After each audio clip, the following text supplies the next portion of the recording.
เสียงขวางหักนางสาวเมืองพวนน้องเส้นส่วนไปเที่ยวที่โพนสวรรค์สมทงให้หินที่เมืองแปลกนับห้อยพันมรดกโลกนั้นร่วมสืบสานกันต่อไปเที่ยวน้องแหกหมอกไหมใกล้เวียดนามภูเขางามสลับซับซ้อนและอ่อนไหวเที่ยวภูกูดท่าโทมและผาไซทิวทัศน์ท้องทงใหญ่หนาวเย็นใจตลอดทั้งปีสนับสนุนโดยลาวสกายเวย์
สบายดีท่านผู้ชมที่เคารพเนาะขอต้อนรับทุกท่านเข้าสู่รายการเที่ยวแดนเมืองเสียงกับข้าพเจ้าพร้อมกับทีมงานรายการเที่ยวแดนเมืองเสียงนำพาท่านเที่ยวไปทุกที่ในสถานที่ท่องเที่ยวต่างๆอยู่ภายในแขวงเสียงขวางตอบสนองข้อมูลข่าวสารทางด้านการท่องเที่ยวเนาะซึ่งว่าในอาทิตย์นี้ทางทีมงานของพวกเราก็ได้นำเอาภาพบรรยากาศในการลิ้นบุญปีใหม่ลาวเนาะอยู่ที่ตัดคาเมืองหนองแหดแขวงเสียงขวางเมื่อเราถึงบุญปีใหม่ลาวนะท่านผู้ชมก็ถือว่าเมื่อถึงกลางเดือนเมษายนเนาะก็ถือว่าเป็นบุญปางใหญ่ของประชาชนลาวนั่นก็คือบุญปีใหม่ลาวหรือว่ากุศลสงกรานต์นั่นเองนะท่านผู้ชมก็ถือว่าบุญปีใหม่ลาวเนาะซึ่งว่านอนอยู่ในฮี12ของ14ที่ชาวลาวของพวกเราเคยปฏิบัติและสืบทอดกันมาถึงปัจจุบันนี้นั่นเองเนาะถือว่าเป็นประเพณีอันดีงามของชาติลาวเฮานั่นเองแต่ว่าตอนนี้เราจะพาท่านนั้นไปพบกับท่านยงเจียมัวเลขาคณะพักหักฐานกลุ่มขังพะเนียนเนาะซึ่งว่าเพิ่นจะมาให้รู้เกี่ยวกับประวัติความเป็นไปเป็นมาเกี่ยวกับกิจกรรมหรือว่าการบริการอยู่สถานที่ตัดขาแห่งนี้ว่าจะมีความเป็นไปเป็นมาคืนเอาเลยเนาะและตอนนี้เราไปพบกับเพิ่นพร้อมๆกันเลย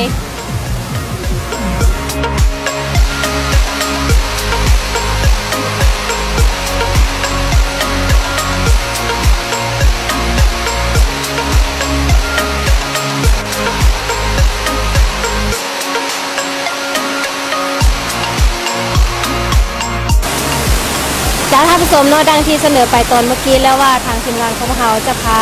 ท่านผู้ชมนั้นเนาะไปพบกับท่านเลขาคณะพักหักฐานกลุ่มขังพะเนียนตอนนี้เรามาอยู่กับเพื่อนกันแล้วเนาะแล้วสบายดีเหรอสบายดีเนาะก่อนอื่นอยากเรียนถามเพราะว่าตัดขาแห่งนี้นี่มีประวัติความเป็นไปเป็นมาคืออะไรได้อยากให้พ่ออธิบายให้ฟังอันนี้ถือว่าข้าพเจ้าเนาะถือว่าตั้งหน้าคณะพักหักฐานกลุ่มขังพะเนียนคือข้าพเจ้าเขาจงเยี่ยมัวอายุ55 ปีสัมกับอยู่บ้านขังพะเนียนเมืองหนองแหกเมืองเชียงขวางต้มจินเป็นมาของแหล่งท่องเที่ยวแห่งนี้ถือว่าในปี78 79ถือว่าพวกเราได้ในญาส่วนนั้นกับขึ้นหลังหันถือว่าพักส่วนผู้หญิงถือว่ามาข้ามน้ำตัวนี้ถือว่าบ่ได้คำที่ว่าผู้ใดมาข้ามน้ำแล้วถือว่าจะลุกเนาะอันหนึ่งอันสองมาถือว่าการจุงแบบ่จุงตัวหมาข้ามน้ำตัวนี้เฮกให้ตาของพวกเรานี่ถือว่าถูกแพ้ฉะนั้นจึงได้ใส่ชื่อว่าเป็นตาขาเนาะเจ้าถือว่าประวัติความเป็นมาตัวนี้นี่มีความจริงแท้บ่พอหรือว่าเป็นการเล่าลืออันนี้นี่ถือว่าในเมื่อก่อนถือว่ามีความจริงถือ รือว่ามีความจริง เจ้า นี่เป็นประวัติความเป็นมาเนาะ เจ้า โอ้แล้วสถานที่ของพวกเราที่นี่เริ่มเปิดบริการให้กับนักท่องเที่ยวเข้ามาท่องเที่ยวเริ่มแต่ปีเริ่มมานี่ เริ่มแต่ปี2005 เจ้าคือว่าได้10 กว่าปีแล้วเนาะ เจ้า อ๋อได้10 กว่าปีแล้ว เจ้า แล้ววันนี้นี่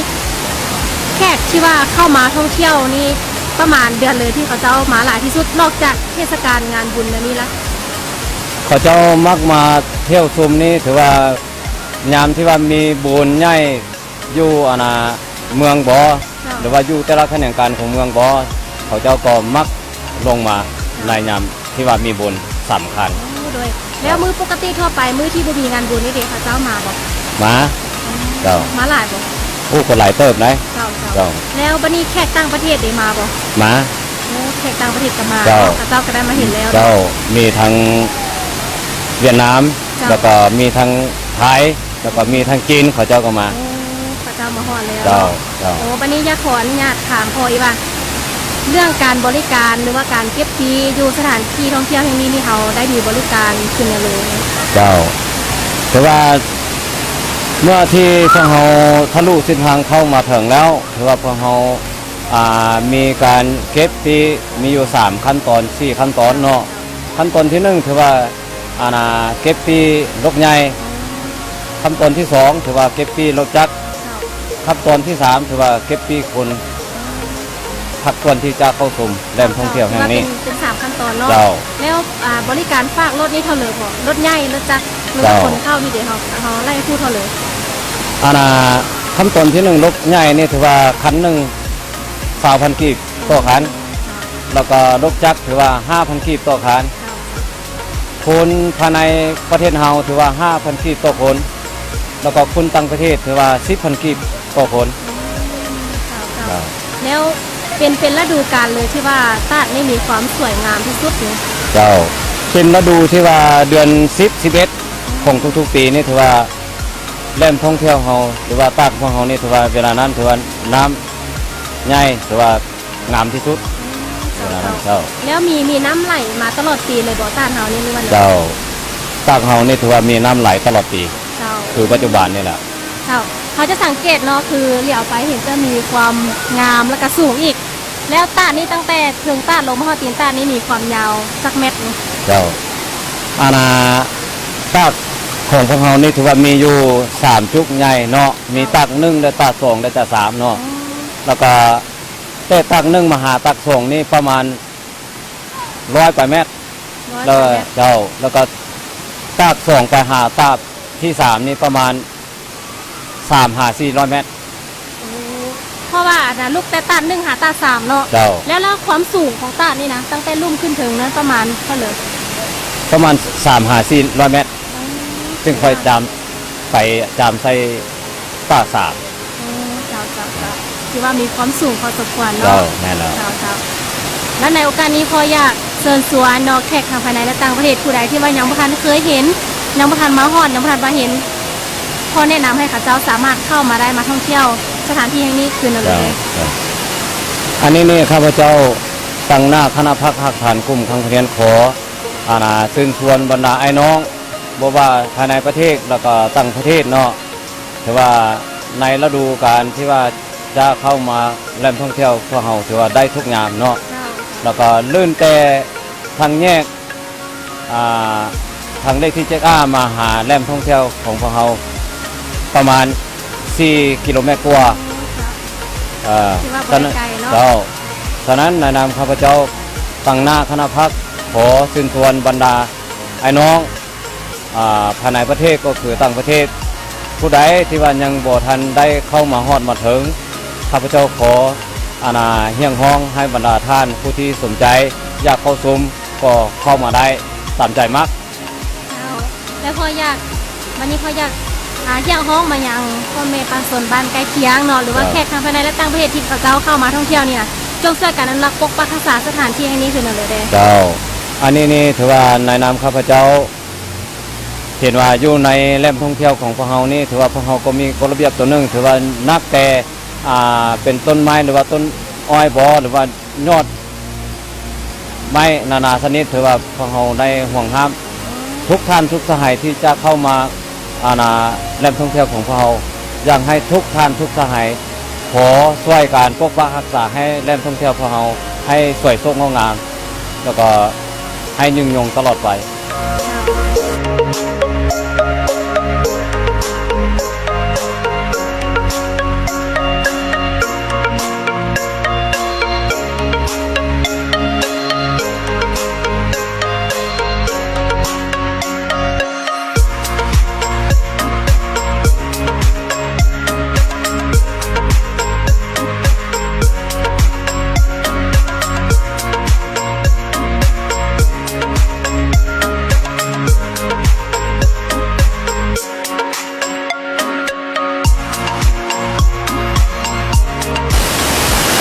ท่านผู้ชมที่เคารพเนาะที่ท่านผู้ผ่านไปแล้วนั้นก็แม่นประวัติความเป็นไปเป็นมาเกี่ยวกับการบริการอยู่สถานที่ท่องเที่ยวตัดขาเมืองหนองแหดแขวงเสียงขวางแห่งนี้เนาะถ้าหากว่าท่านใดยังบ่ทันมาเคยเห็นมาสัมผัสก็สามารถมาได้เนาะมาตามเส้นทางหมายเลข7เนาะท่านผู้ชมก็ถือว่าจะมีป้ายบ่งบอกเนาะเราจะแวะเข้ามาประมาณ4 กิโลเมตรบอกได้เลยว่าเนาะสถานที่แห่งนี้มีความสวยงามและก็สูงแท้ๆเลยท่านใดที่ว่ายังบ่ทันมาเห็นก็สามารถมาท่องเที่ยวมาสัมผัสได้เนาะและในโอกาสนี้ก็ต้องขอขอบเจอกับพ่อหลายๆเนาะขอขอบเจอหลายๆเด้อขอให้พ่อมีสุขภาพแข็งแรงและการซีน้ำเรียกงานขั้นคุ้มให้เจริญรุ่งเรืองขึ้นไปเรื่อยๆขอบเจอหลายๆ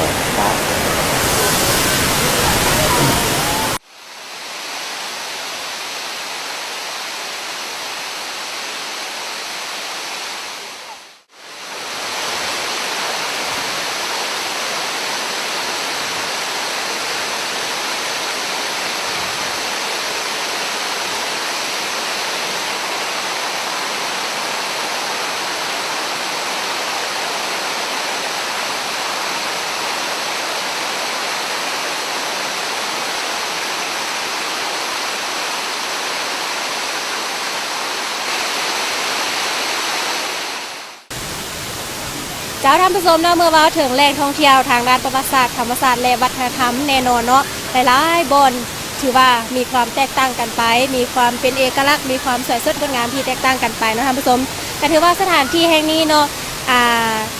ทางทีมงานของพวกเราเคยเห็นมาท่านผู้ชมก็ถือว่าจะมีตัดขานและก็ตัดขาแห่งนี้เนาะก็ถือว่าแต่ละบนจะมีความสวยสดงดงามที่แตกต่างกันไปท่านสามารถรับชมรายการของพวกเราย้อนหลังได้เนาะทางเพจพิมพ์คำว่ารายการเที่ยวในเมืองเสียงท่านจะสามารถเห็นทุกๆข้อมูลทุกๆแหล่งท่องเที่ยวที่ทางทีมงานของเราพาให้ท่านมารู้จักเนาะแต่ว่ามื้อนี้ทางทีมงานของเราพาท่านมารู้จักกับตัดขาเนาะก็ถือว่าข้าพเจ้าเองก็ยังบ่ทันเคยเห็นตัดใดที่ว่ามีความสวยสดงดงามและก็สูงขนาดนี้เลยเนาะท่านผู้ชมก็ถือว่าถ้าเราจะเบิ่งไปแล้วเนาะก็ถือว่าจุดที่เรายืนอยู่นี่จะเป็นจุดที่2เนาะซึ่งว่ารายละเอียดเนาะระยะต่อไปทางทีมงานของพวกเราจะพาท่านนั้นไปฮับเบิ้งฮับชมแต่ละจุดว่าจะมีความสวยสดงดงามคือเสมอเนาะตอนนี้เราไปฮับชมสิ่งที่น่าสนใจจากทางรายการของเราก่อน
ท่านผู้ชมเนาะก็ถือว่ากลับเข้าสู่ระยะที่2ของทางรายการนี้ดังที่เสนอไปตอนเมื่อกี้เนาะว่าทางทีมงานเขาจะพาท่านมาฮับเบิ้งฮับชมแต่ละจุดแต่ละบอนว่ามีความสวยงามเป็นสิ่งที่โดดเด่นและก็เป็นสิ่งที่มีความเป็นเอกลักษณ์ของสถานที่ท่องเที่ยวทางด้านธรรมศาสตร์ตัดขาอยู่ที่เมืองหนองแหดแห่งนี้นะคะผู้ชม ก็ถือว่าจุดที่ข้าพเจ้ายืนอยู่นี่เนาะก็ถือว่า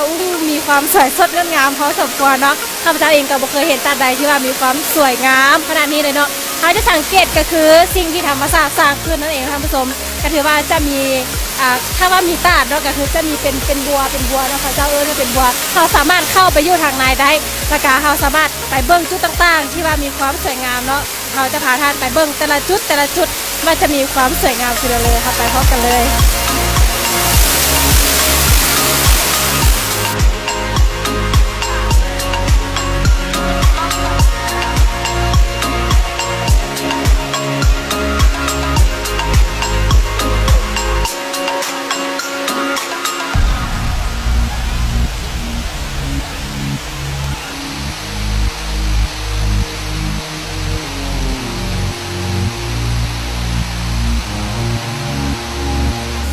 แล้วสบายดีไอ้ เจ้าสวัสดี สบายดีเนาะไอ้มาแต่ทางเลยไอ้ โอ้ยมาแต่เมืองคำนี่ก็ไปที่ มาหลายคนบ่ มาประมาณ 3-4 ครอบครัวนี่แหละ มาหลายคนพอสมควรเนาะแต่ละปีนี้ไอ้ไปลิ้นทางเลยได้บุญปีใหม่เรานี่ การส่วนหลายกับตาตัวนี้มันงามมันส่วนหลายก็มากแต่ตานี่แหละ ถือว่ามาเป็นครั้งที่เท่าเลยนี่ไอ้ ก็จะทุกปีเลยที่ว่าประมาณ4-5 ครั้งแล้ว ที่อาคารเนาะมาตาแห่งนี้รู้สึกประทับใจเลยได้ไอ้ โอ้มาพี่นี่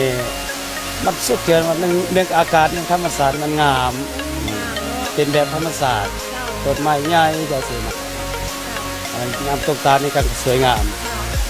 ซาไปเห็นแล้วบ่นี่งามที่สุดเลยนะ ถือว่าตาขายนี่งามที่สุดเนาะก็ถือว่าไอ้อยากยังของสวยๆเนาะแค่ทางภายในและต่างประเทศผู้ใดที่ว่ายังบ่ทันมาท่องเที่ยวยังบ่ฮอดมาถึงตาขายแห่งนี้เนาะไอ้อยากยังของสวยๆเรามาท่องเที่ยวสถานที่นี้คือเราได้ มันจะเชิญชวนแล้วเนาะอันบรรดาแขกต่างประเทศบ่ภายในประเทศเอาเนี่ยทั่วประเทศลาวเอาเนี่ย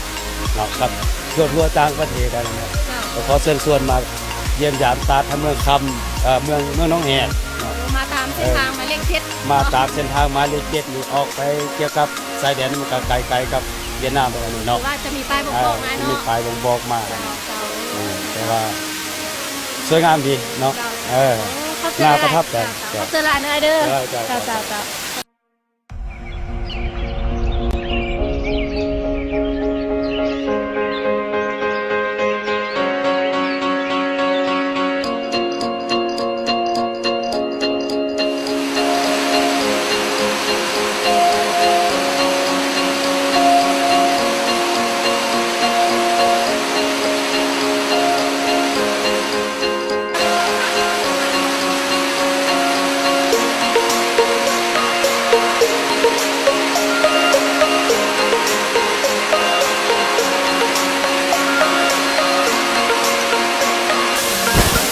แล้วท่านผู้ชมนะก็ถือว่าทางทีมงานเขาพาเนาะพาทานมารับชมแต่ละจุดแต่ละบอนของตัดขาแห่งนี้ก็ถือว่าตอนนี้ทางทีมงานเขาพามายืนอยู่จุดจะสุดจุดที่2ต่อจุดที่1เนาะก็ถือว่าบริเวณตาแต่ละจุดแต่ละบอนเนาะก็ถือว่าเราสามารถย่างไปได้เลาะได้เราจะสังเกตตั้งแต่ตีนตาดเนาะจนฮอดหัวตาตั้งแต่หัวตาจนฮอดตีนตาดนี่ก็ถือว่าอยู่แต่ละจุดแต่ละบอนสามารถย่างไปได้เพราะว่าจะบ่มืดเนาะท่านผู้ชมก็ถือว่าจะบ่มืดแต่ว่าเขาต้องบ่ประมาทเนาะเขาจะคอยระมัดระวังเขาสามารถย่างไปแต่ละจุดได้นั่นเองท่านผู้ชมตอนนี้เราจะพาท่านไปเบิ่งจุดทางถึงกันต่อ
แล้วท่านผู้ชมที่เคารพเนาะที่ท่านรับชมผ่านไปแล้วนั้นก็เป็นภาพบรรยากาศรวมในการเฉลิมฉลองบุญปีใหม่ลาว พศ